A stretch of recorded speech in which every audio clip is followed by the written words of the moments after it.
Hey everyone, Luke here, and I apologise for this review being out way later than I initially anticipated. Just, I was doing a show last week, and I was very tired, and I wanted to rest, and that was the reason why our stream, mine and Pride Drums live streams were a little bit later than what we normally are, but I'm here now, and we did the stream. We did the stream perfectly on Tuesday night. So if you want to go and check that out, feel free to go and check that out because we have thoughts on many of the series in Chill and Jump on those streams. But for now, let's just dive right into this Yozakura chapter.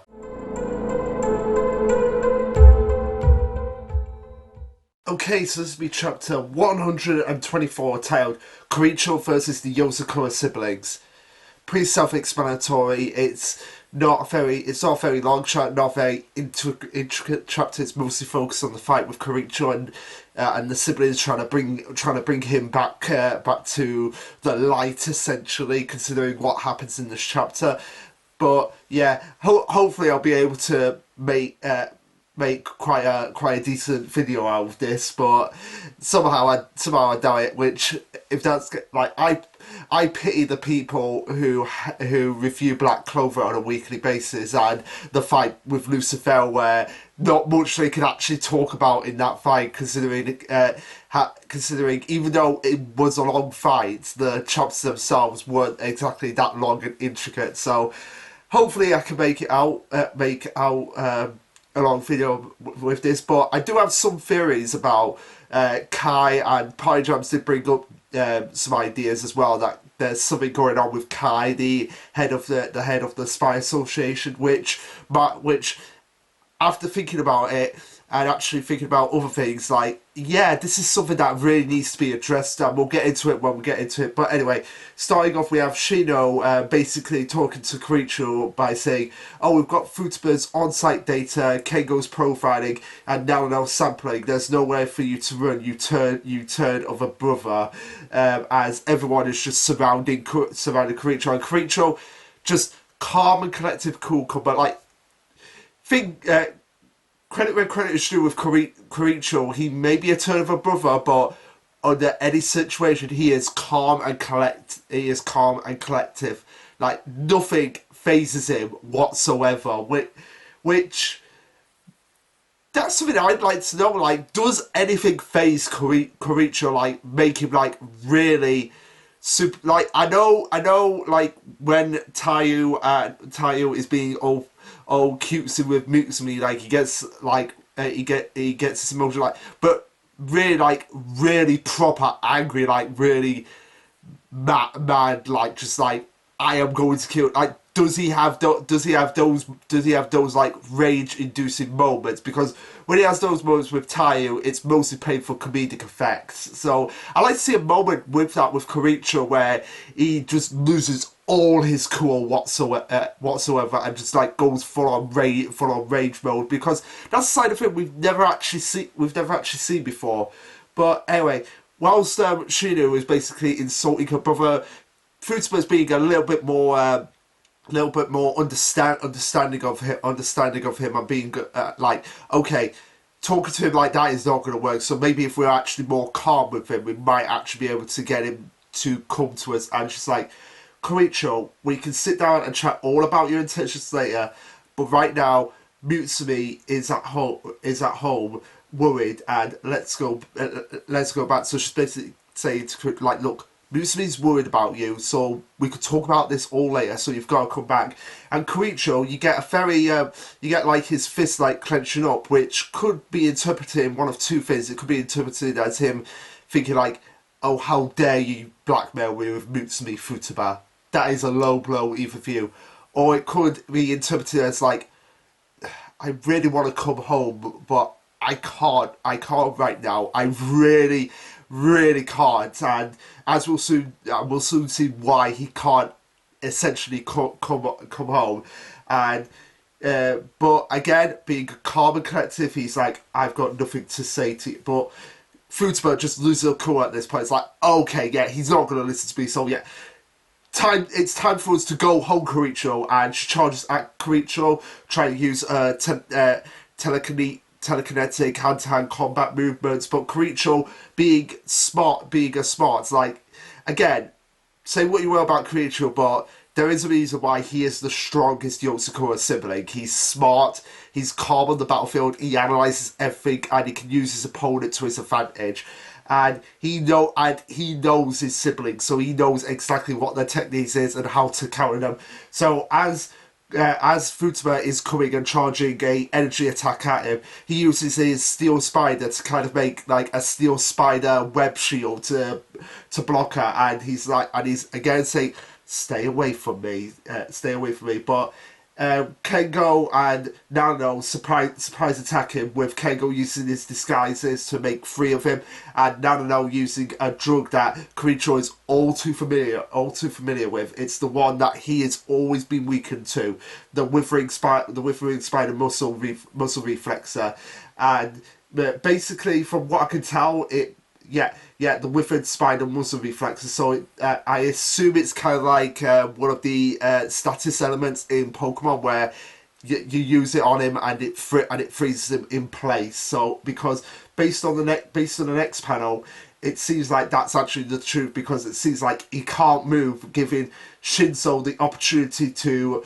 trap him in sort of like a compressed compound area. Like, I don't know what that is that Shinzo invented, but what I love most about the chapter is that it's kind of reminiscent on their first fight, like when they all showed up in the first chapter, they all fought Kiricho, and Kiricho basically curb stomped them all in that first chapter. So at this point in the series, it's showing them being on an equal level with Kiricho. So it showed that the Yozakura siblings have gotten a lot stronger over the 124 chapters since the series started.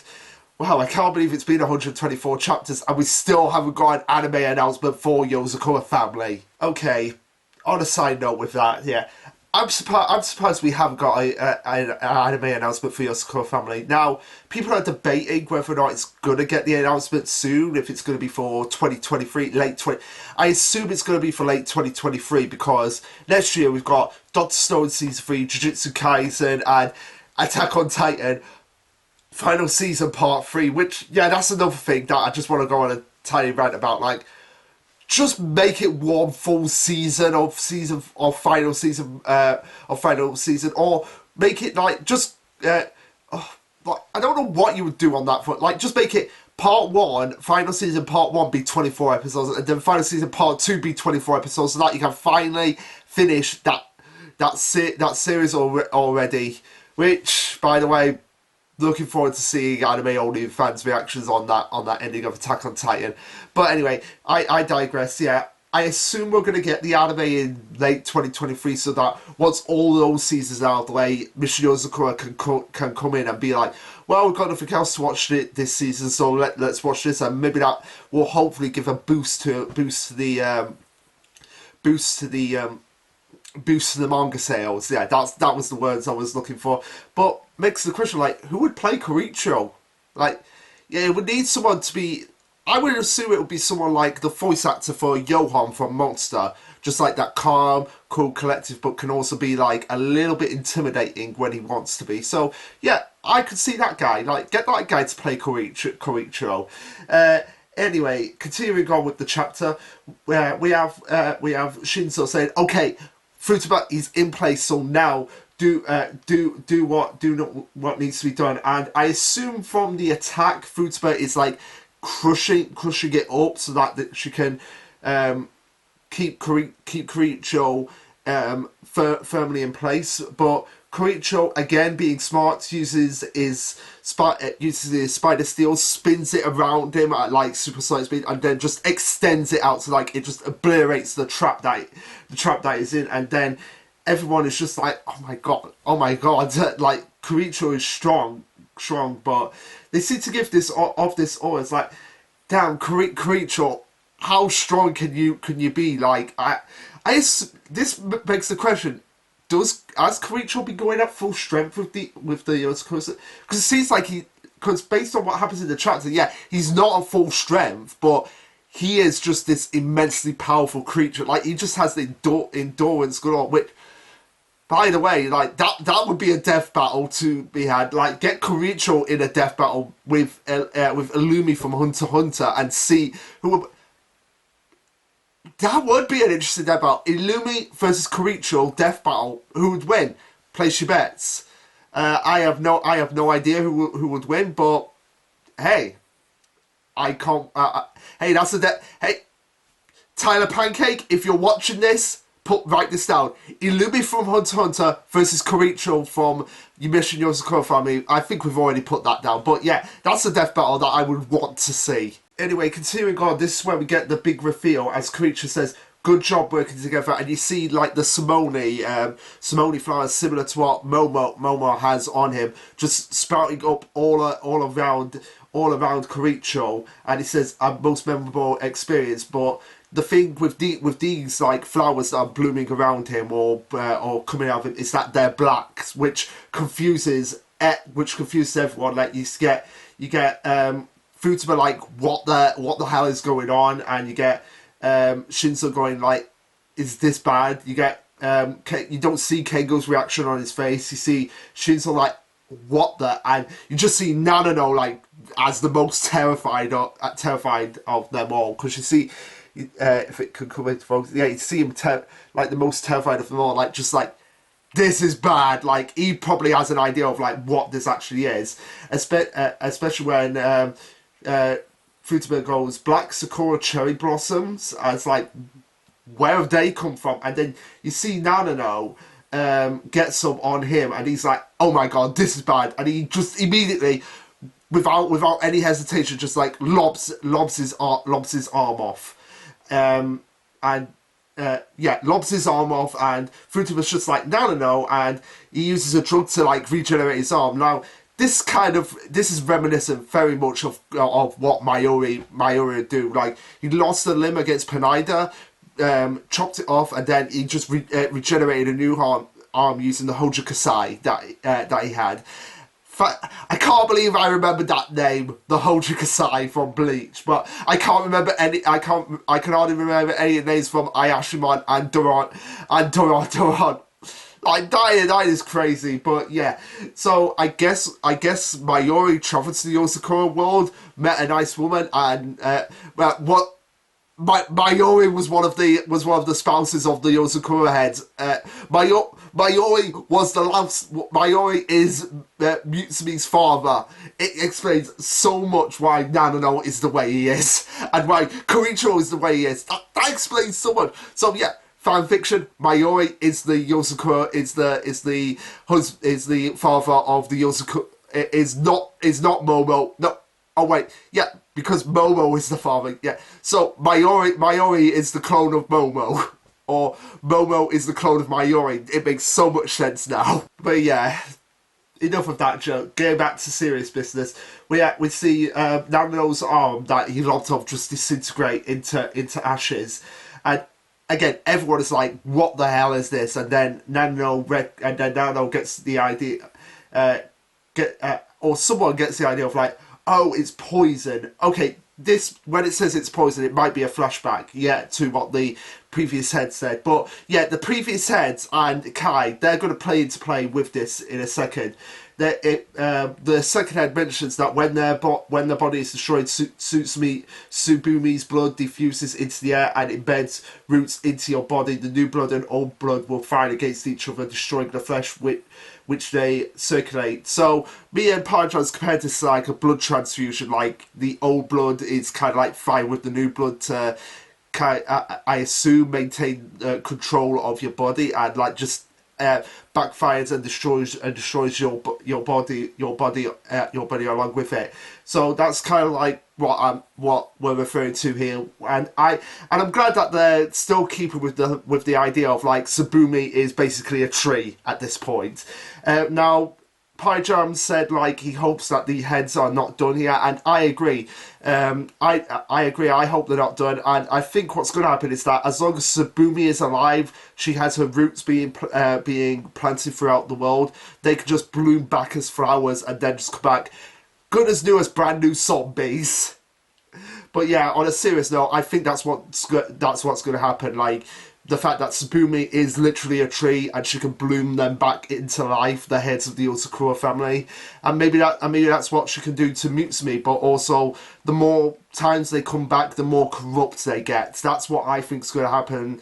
So I feel like if Mutsumi went through that whole process and she came back, she might be corrupted enough so that she doesn't listen to Taiyu at that point, and Taiyu is just completely distraught. That would be an interesting take to take it down. But yeah, going back to the heads of the Yozakura family and Kai, this begs the question of like, did this happen to them? As this actually happened to them? Like the spouses of the family, because we don't know about the great grandfather. Like, we don't know about the spouses of the Yozakura head. So what exactly happened to them? That's what I want to know. Well, the first spouse for Tsubumi, we could assume that was the doctor. That was the doctor, the head of Tampopo. We can assume that was the first spouse of the Yozakura family, like Tsubumi's husband, which produced the second head of the Yozakura family. But again, this begs the question of, like, not just the spouses, but also the siblings of the heads of the Yozakura family. What happened to them? Where have they gone? Are they going to play a part in the series? Like, that's something we need to know, because it can't have just been, like, Mutsumi's generation, like, had these siblings. Like, there has to be more out there. And also, as well, like, with Kai, because they say here, the new blood and old blood will fight against each other. They mention, like, they specifically mention embedded roots into your body, but it doesn't actually they don't actually specify if it's just the Yozakura family. So this begs the question of, like, has Kai got this? Yeah, because they say Tsubumi's blood diffuses into embeds roots in your body, so they don't specifically state it has to be a Yozakura family member. I mean, they say the siblings, that it's going to happen to the siblings, but they don't specifically state that this will only happen to two members of the Yozakura family, or people who already had Tsubumi's blood in it. So this begs the question of, like, does Kai had this? Has this happened before? Because the fact that the head mentioned what it was gives the credence, like, yeah, this has happened before, and maybe, just maybe, that might be a way of, like, Tsubumi's blood getting into Kai to activate a blooming of his own without it actually having to be from Mutsumi or the current head of the Yozakura family. Like, the blood could diffuse into his body when he came round those times to be with Koricho, and that might actually lead to him actually having the blooming itself. Like, anybody outside the family that's actually come into the Yozakura family mansion might have actually got this blood transferred through the air into their body and got the blooming themselves. So that's my theory on what's actually going on here. And I literally just thought about this a few minutes ago when I was taking a break in between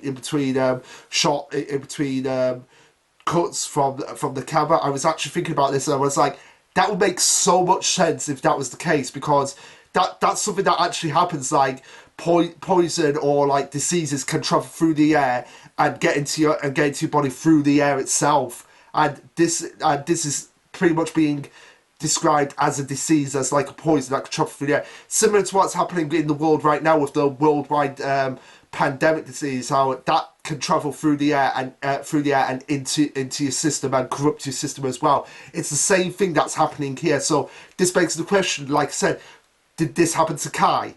Because Pyjaz was thinking, like, yeah, there's something going on with Kai, and, like, why he's specifically saying Taiyu to be the one to take care of Koicho. So yeah, this begs the question, like, does Kai have the blooming because of being transferred this blood into his body? But also, does this mean that he's under the control of Tsubumi?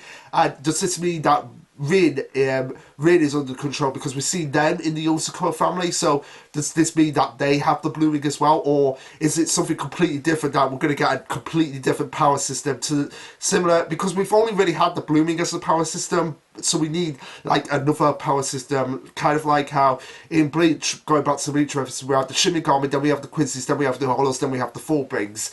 So are we going to get like a couple more power systems being introduced? Is this the idea that they're going off here?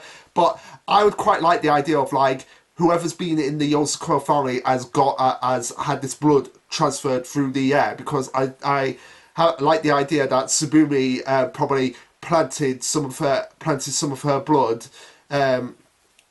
got at least a clone of the Yozakura siblings to die on the land of the Yozakura family mansion, so that when they died, the blood would fuse through the air, and whoever came into the family mansion would absorb it through the air and get the blooming, but also be like under the control of Tsubumi themselves. I quite like that. I quite like that theory that we're going off here. Now, I don't see I getting it because of her like genetic DNA being altered. The same thing with Goliath. But anyone else is free game, and it also makes the question of like, did the other siblings have? Well, we know Shion had a gamer friend, but we don't know if they came to the Yozakura family mansion. But did Futaba have someone? Did Keigo have someone that was very similar to Kai that came in? And are they going to be affected by this as well? That just opens up a whole new can of worms. The head goes on to explain, once more, the poison will continue to spread like flower plants.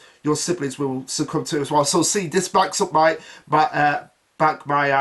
idea that the poison, this has happened before, and the poison is spread somewhere around somewhere, and even though they say your siblings will succumb to it as well, it doesn't necessarily have to be the siblings. Like because it says that in order to get the blooming, it has to be from the blood of the head of the Yozakura family. Well, I'm not sure if they said the current head or not to get the blooming, but I assume Tsubumi, because she's the main villain of the series at this point, she can bend the rules and be like, oh no, the blooming that can be activated from my blood, it doesn't necessarily have to be transferred from me directly. It can be transferred in this method. So even if they did establish that it can only be transferred via the current head, I feel like Tsubumi, being the main villain,